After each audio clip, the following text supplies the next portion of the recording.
BNP সরকার ক্ষমতায় নাই, 5 বছর শাসন করেছে, তারপরে ক্ষমতা আসতে পারেনি, দেশ ছেড়ে পালাইছে তারেক জিয়া। 15 বছর 18 বছর কোনো খোঁজ নাই। মাঝে মধ্যে শোনাই যায় না, মাঝে মধ্যে শোনা যায় ভিডিও কলে কথা বলছে, মিটিং অ্যাটেন্ড হইতেছে ভিডিও কলে।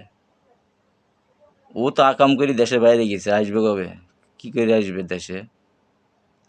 ক্ষমতা পাইলে কেন আসবে হাতে? ক্ষমতা পাইছে, এরপরে দেশে আইছে।